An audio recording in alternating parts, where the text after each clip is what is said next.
কাউকে যদি ভালোবাসতেই হয় তাহলে পুরোটা দিয়েই ভালোবাসুন, কোনো কমতি রাখতে যাবেন না। আপনি যেভাবে পারেন, যতটুকু পারেন, নিজের সাধ্য মতো সবটুকু দিয়েই ভালোবেসে যান।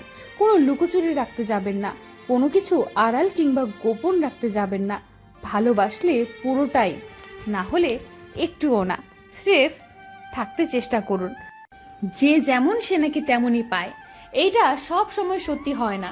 যদি হতো তাহলে প্রতারক বেঈমানরা কখনো ভালো থাকতে পারতো না, অথচ দিন শেষে তারাই হ্যাপি।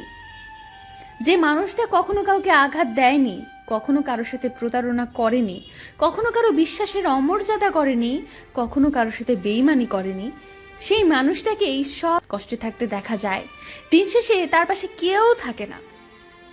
যে ছেলেটা কখনো কোনো মেয়েকে ঠকায়নি, যে মেয়ের সাথে তার বাজে সম্পর্কও ছিল না, অথচ দেখা যায় সেই ছেলেটাই কোনো এক বেঈমানের কাছে ভীষণভাবে প্রতারিত হয়ে আছে, ভীষণভাবে ঠকে আছে, যা সে কাউকে বলতেও পারে না। যে মেয়েটা সারা জীবন নিজেকে ভালো রেখে এসেছে, যে কখনো কোনো ছেলের সাথে সম্পর্কিত ছিল না, দিন শেষে দেখা যায় সেই মেয়েটার জীবনে এমন একজন এসেছে যার জীবনে অসংখ্য মেয়ের আনাগোনা। অথচ এমনটা তো হওয়ার কথা ছিল না। প্রকৃতি তার বিচার করে ঠিকই, কিন্তু সব সময় সঠিক বিচার করতে পারে না। মাঝে মাঝে প্রকৃতির কাছেও মানুষ ভীষণভাবে ঠকে যায়, প্রকৃতির কাছেও মানুষ ভীষণভাবে প্রতারিত হয়। মানুষের কাছে হেরে গেলে উঠে দাঁড়ানো যায়, প্রকৃতির কাছে হেরে গেলে সেই সুযোগও নেই।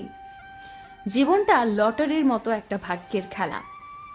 ভাগ্য ভালো হলে তুমি যতই খারাপ হও না কেন, পুরো দুনিয়াটাই তোমার। ভাগ্য খারাপ হলে তুমি যতই সৎ থাকো না কেন, ভাগ্যের কাছে তুমি হেরে যাবে। অন্যায়ের বিচার হয়, ভাগ্যের কোনো বিচার নেই।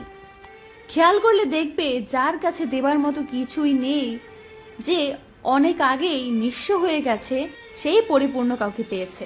অপরদিকে যে মানুষটা পুরোটাই পরিপূর্ণ দিয়ে গোছানো, সে এমন কাউকে পায় যার দেওয়ার মতো কিছুই নেই। অর্থাৎ কেউ শূন্য হয়েও পুরোটা পায়, কেউ পরিপূর্ণ হয়েও কিছুই পায় না।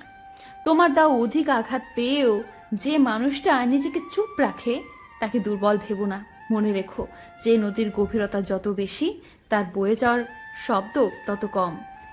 চুপ করে থাকা মানুষটার নীরবতাকে ভীতু ভেবো না।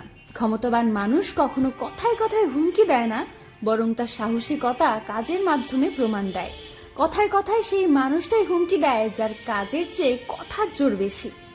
খেয়াল করলে দেখবে যে যত বেশি কথা বলে, নিজেকে যত বেশি বড় মনে করে, মানুষ কিন্তু তাকে বেশি গুরুত্ব দেয় না, ভয় পায় না। মানুষ